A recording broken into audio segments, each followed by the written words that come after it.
Pusdung kaping titimong sokolo titaing Gusti jalulan wanita arsa mestu dieti endahing budaya Jawi kanthi hanindakaken lampahing upacara adat panggih temanten satataning gagrak ngayoja karta hadiningrat lancaran bindri hangumandang caos pakur matan rawuhipun paraga ingkang kepareng hangasta sanggan pamethuk.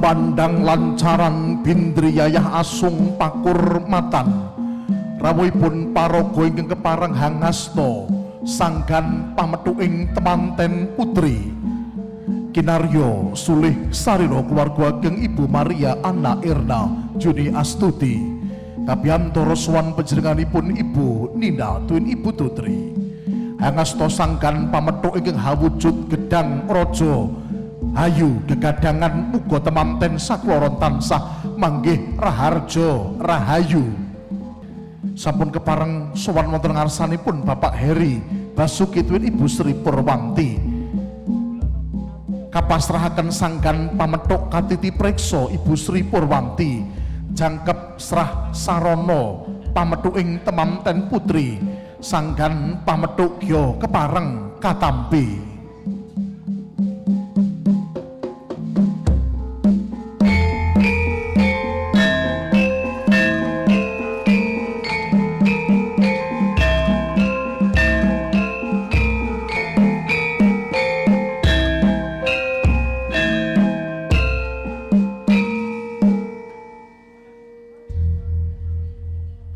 Ladrang temanten hangumandang caos pakur matan panggih satataning gagrak ngayoja karta hadiningrat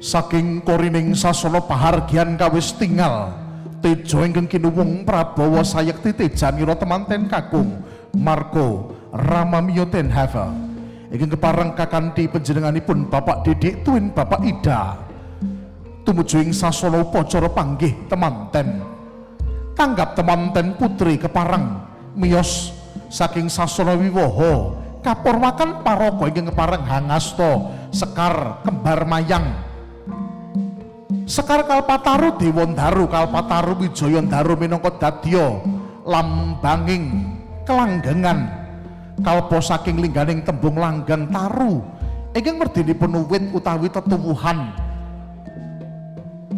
tresna ingkang tuwuh nenggih tresna sejati temanten kakung lan putri kembar mayang ing embanan dening paraga piniji kayune purwa sejati pangira jagat godhong kinarya rumembe woh surya lawan tengsu dene oyate winastan bayu bajra sampun kepareng dumugi ing sasana upacara panggih temanten kakung hangasta gantal cacah sekawan dene temanten putri hangasta gantal cacah 3 minangka dadya pralambanging ilmu amal tuwin iman dene tumraping kakung kesinungan kanugrahan jumeneng minangka pangarsaning Bali Wisma tata cara balangan gantal tumama jatining lesan tumama jatining katresnan kakung kang miwiti kakung kang hamungkasi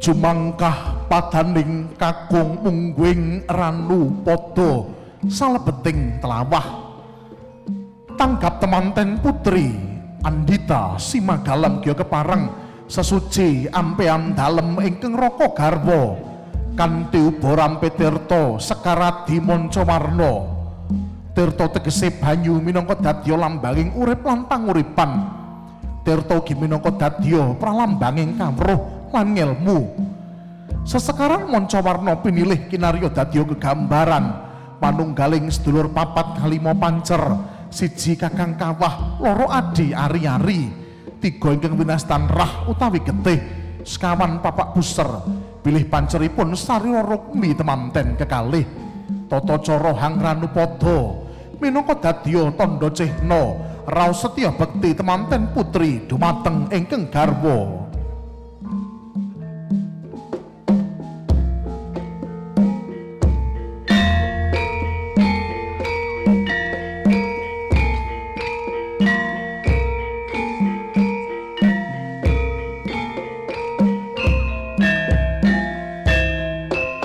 Kanthi donga pamuji krenteking ati lati lan pakarti ingkang tansah tinuntun dening budi pekerti ingkang utami giya kepareng jinunjung temanten putri wiji dadi tigan ingkang kinarya dadya sarana saking tembung tiga, siji lahir, loro jodoh, telu tibaning pesti, manungsa saderma hanglampahi, pecah wiji dadi babar tumangkar wiji sejati.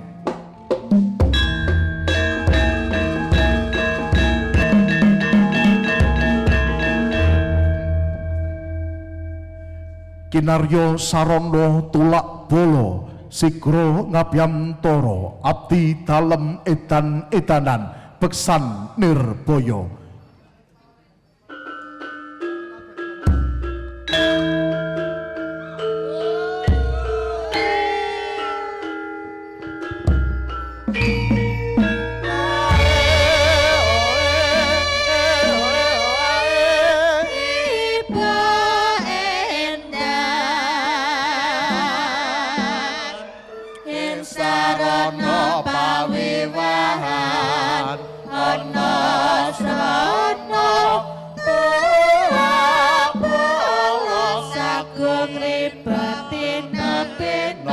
Pinangge Samiraharjo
wilujeng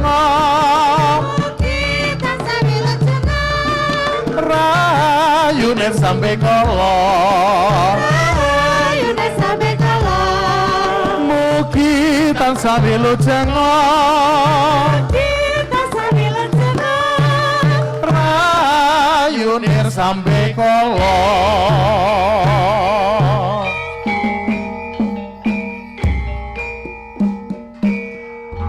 abdi dalem edan-edanan kinarya sarana tulak bala sigra lumaksana magita-gita.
Jumeneng jajar sumanding hakekanten asta temanten kakung yang temanten putri. Kya kepareng kalarapaken tumuju ing sasana Adimulya. Kirap temanten ngayuja karta hatiningrat sungsasmita gati padha sih.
Sura ambata rubuh gumuruh maneker wiyati.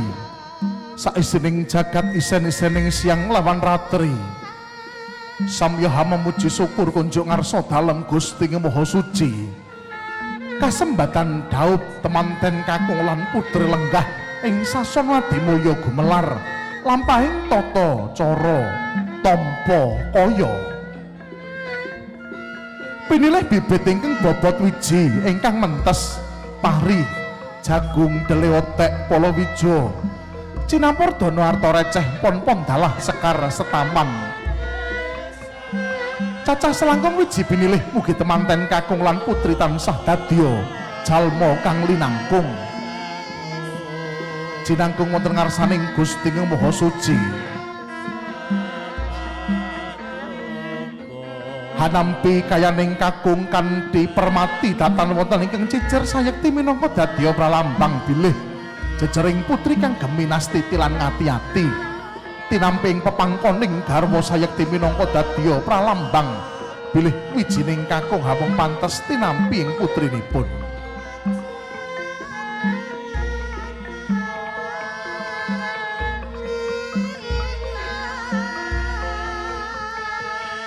Paripurna hanampi kayaning kakung Gya kepareng salajengipun hamasraken kawitadaning tampa kaya katur panjenenganipun Ibu Sri Purwanti. Kasuwun jengkar saking sasana palenggahan Bapak Heri Basuki Twin Ibu Sri Purwanti.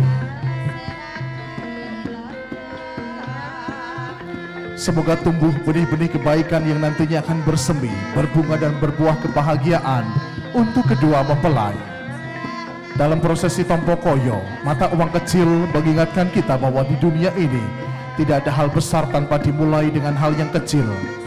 Tidak ada yang pintar tanpa belajar, dan tidak ada kesuksesan tanpa diawali dengan kerja keras. Dan kini kita semua tahu bahwa dari rahim Ibunda Sri Purwanti lahirlah seorang putri yang pintar, cantik, sehat, dan juga santun, Andita Simagalam. Dan atas kehendak Tuhan menjadi pendamping hidup bagi lelaki yang sangat dicintainya, Margo Ramamiyo ten Havel.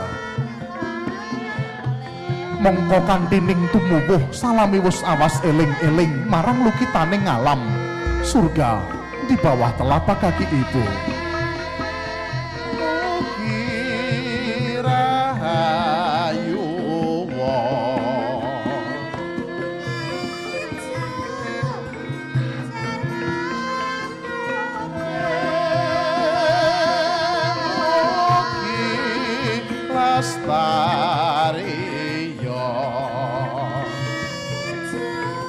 Hasesuci asto hangi cali salwiring sukerta mugi suker sakit sumingkir sirna larut manggiya rahayu widodo kalesa saking sambikala. Linadosan dahar walimah temanten kakung lan temanten putri sekul punar hawarni jenar minangka dadya lambanging kamulyan miwah kabagyan. Rampadan ulam pindang ati antep gurih pengasih minangka dadya perlambang sandang pangan lan papan.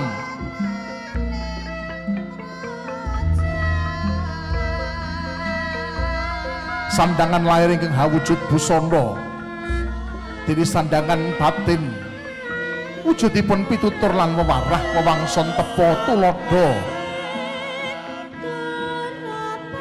Mila tumraping bebrayan jawi wonten paugeran ajining diri gumantung saka kedaling ladi ati ladi makarti ingkang tansah tinuntun dening budi pekerti ingkang utami. Ingkang angka kalih dahar walimah minangka dadya perlambang pangan. Dedaharan lair ingkang hawujud boga dene dedaharan batin wujudipun wangson tepa tulodo jumbuh kaliyan piwucaling agami kang rinasuk. Dene ingkang angka 3 dahar walimah minangka dadya perlambang papan. Papan lair ingkang hawujud wisma dene papan batin inggih punika swasana salebeting manah ingkang menep ayom tentrem jinem bagya mulya langgeng lestari ing donya tumekaning delahan. Handahar klimaing kakung sarwi lawuh ati antep tegese wis mantep sajroning ati temanten kakung lan putri pinesti dadi jodhone pinesti dadi jatu lan kramane. Mesem jroning galih temanten kakung dubri mriksani citranira ingkang garwa kang tuhu sulistya ing warna mangagem tata cara busana temanten ngayoja kareta putri kasatriyan dan pratitesaken juru ladi upacara adat panggih temanten kawis tinggal Pindharaja yang prameswari sehari legahipun temanten kakung lan putri sasana adimulya. Linadosan unjukan tirta wening kinarya dadya jangkeping tata cara dahar walimah hangunjuk toya wening kinarya dadya tandha pepeling bilih lampahing gesang bebrayan kedah linambaran kanthi wening ing cipta rasa miwah karsa satemah sageta hambabar kabagyan tuwin kamulyan mugi sumrambao sagung kulawarga.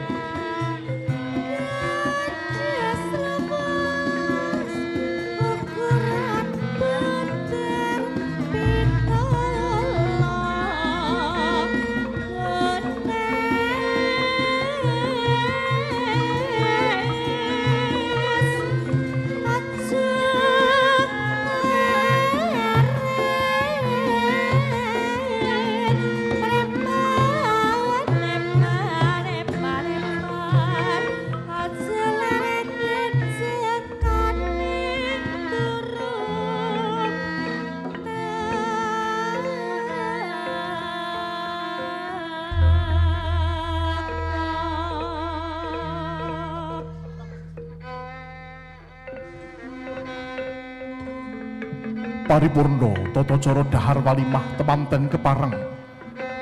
Hang lepas candela duwung sampun kepareng linolos minangka hang rancik titilaksitaning gading tata cara ngabekten ngabiyantara sowan wonten ngarsanipun ingkang Rama miwah Ibu kepareng hang aturaken sungkem pangabekti nyuwun iti pangestu.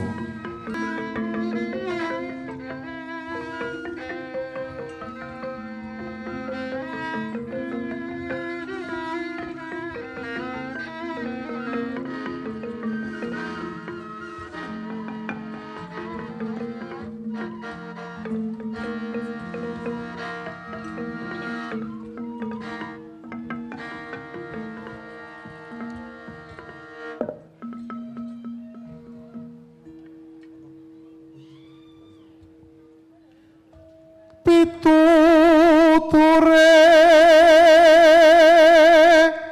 Ibu Rama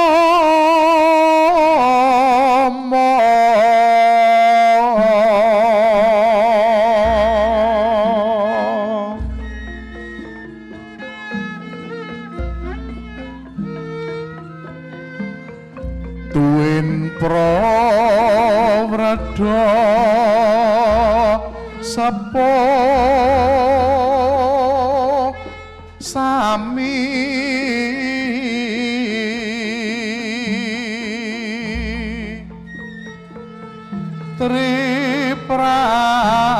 triprakara kang sanyata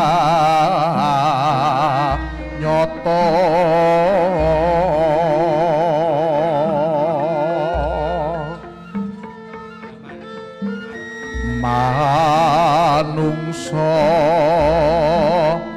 tatanga wruwi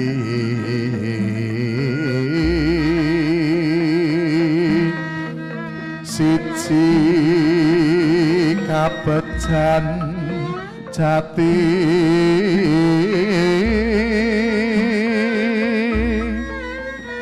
loro jodoh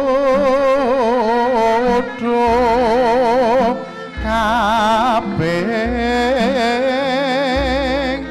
telu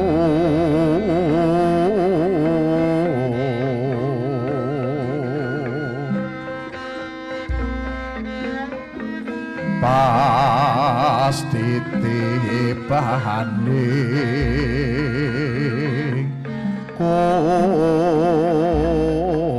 kodrat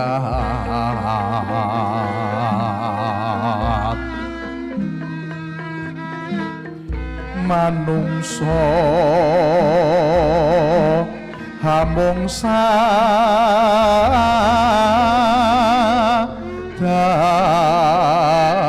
sadarmi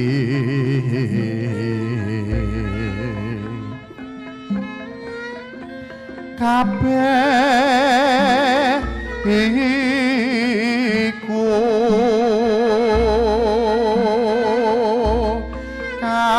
kapurba kang maha kuwasa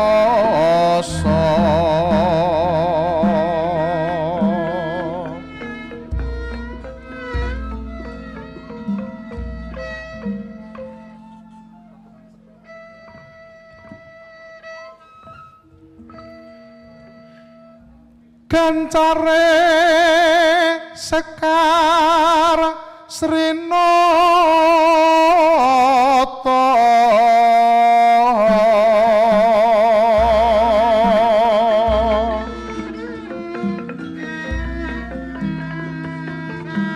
darmane amomong siwi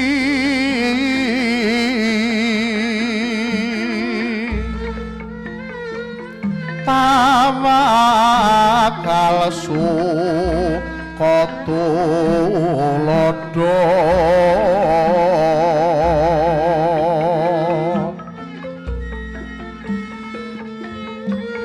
tingkah laku muno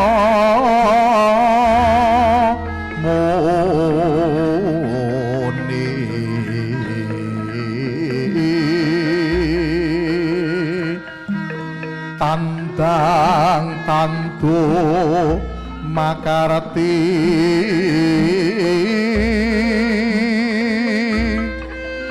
merehan dadar putih luhur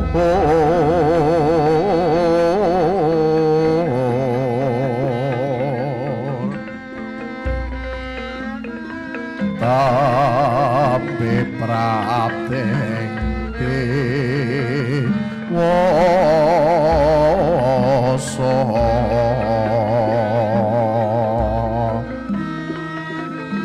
dadi yo janmo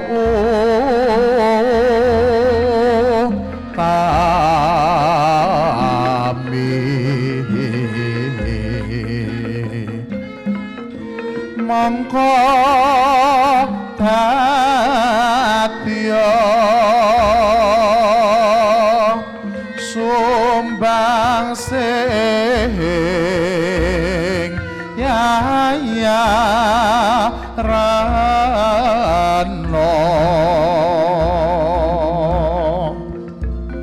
lulus raharjo kali sing sambe kala tata upacara adat panggih temanten satataning gagrak ngayu Jakarta atining rat ing rikang lenggahan siang punika atur gunging panuwun atur sedaya kulawarga kang sampun keparang suka pakurmatan lampahing upacara adat panggih temanten keparang salajengipun satata lenggah hanggeran tutum apa ingat dicara candhaipun nuwun.